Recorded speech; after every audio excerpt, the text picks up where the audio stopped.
Olá, meu nome é Sônia e eu faço parte do Centro Espírita Kardecista Fraternidade Luiz Sérgio, de Vinhedo, São Paulo. E estou aqui novamente, como todas as semanas, sempre vem alguém aqui para fazer alguma reflexão sobre as lições maravilhosas contidas no livro Pão Nosso, de Emmanuel, com psicografia de Chico Xavier. E hoje nós vamos falar sobre o capítulo 52. O título dele é Perigos Sutis. E como sempre, Emmanuel inicia usando um trechinho do Evangelho. E o trechinho que ele escolheu foi: não vos façais, pois, idólatras. E essa passagem está em Paulo, na primeira carta aos Coríntios, capítulo 10, versículo 7. Então, o que é idólatra? É quem adora algum tipo de ídolo. E o que são ídolos, né? Podem ser figuras, coisas, pessoas que são idolatradas, adoradas, endeusadas, como se tivessem poderes mágicos. Bom, e aí ele começa a lição dizendo o seguinte: a recomendação de Paulo aos Coríntios deve ser lembrada e aplicada em qualquer tempo, nos serviços de ascensão religiosa do mundo. É indispensável evitar a idolatria em todas as circunstâncias. Suas manifestações sempre representaram sérios perigos para a vida espiritual. As crenças antigas permanecem repletas de cultos exteriores e de ídolos mortos. Então, naquela época de Jesus, havia muito esses costumes ligados à idolatria, tanto cultos exteriores, rituais, objetos sagrados.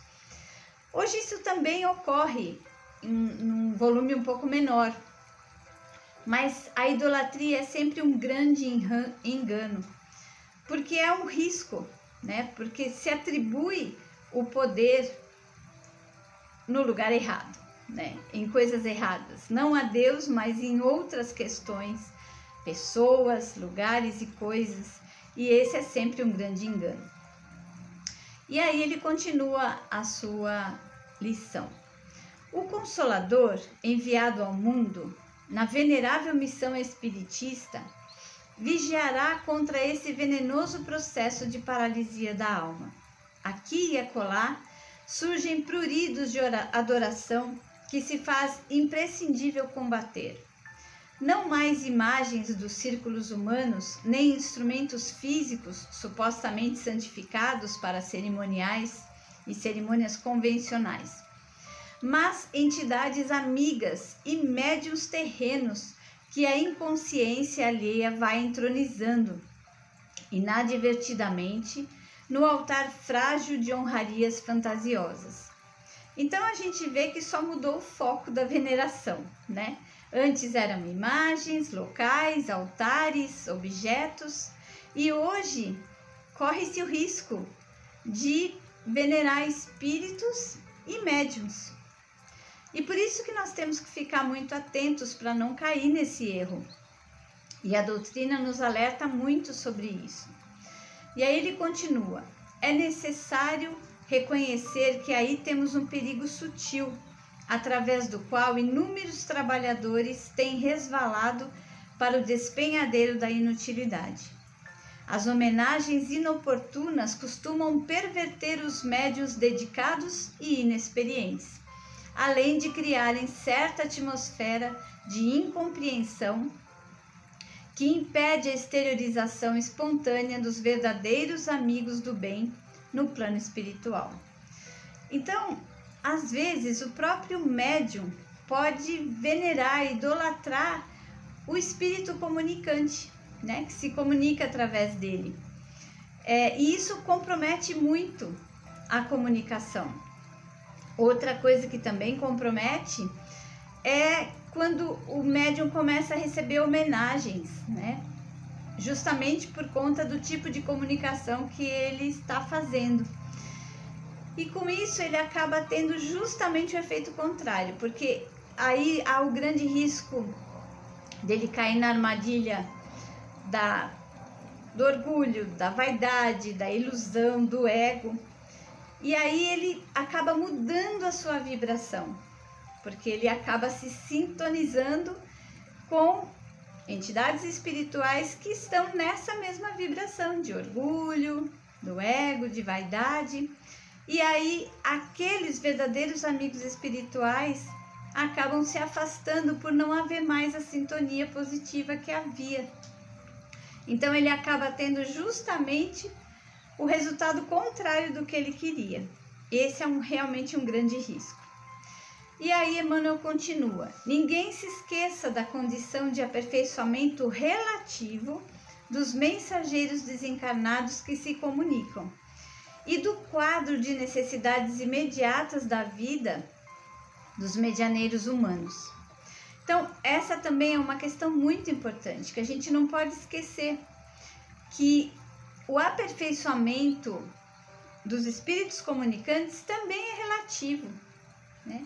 A gente não pode colocar como tudo que vem, todas as mensagens, a gente receber como sendo absolutamente verdadeiras e maravilhosas e que devam ser aceitas de forma completa.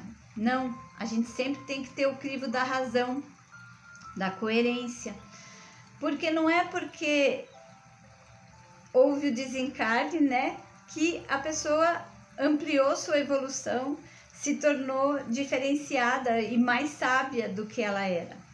Então, na verdade, essa é uma atenção importante que nós temos que ter. Nós temos que avaliar se as mensagens que a gente está recebendo têm esse conteúdo caridoso, bondoso, belo, justo. Porque é importante que a gente combata esses ídolos falsos que se dizem, assinam muitas vezes uma mensagem com um nome conhecido e reconhecido, né, pelo tipo de comunicação que dão, só que o conteúdo não condiz. Então é importantíssimo que a gente tenha essa coerência, esse crivo da razão em relação a essas comunicações. Não podemos ter expectativas falsas, nem sobre os médiuns, nem sobre os espíritos comunicantes. Nós devemos ter uma admiração, mas sempre consciente e atenta. E aí Emmanuel finaliza dizendo: combatamos os ídolos falsos que ameaçam o espiritismo cristão. Utilize cada discípulo os amplos recursos da lei de cooperação, atire-se ao esforço próprio, com sincero devotamento, à tarefa, e lembremos-nos todos de que no apostolado do Mestre Divino, o amor e a fidelidade a Deus constituíram o tema central. Então, assim, resumindo, né?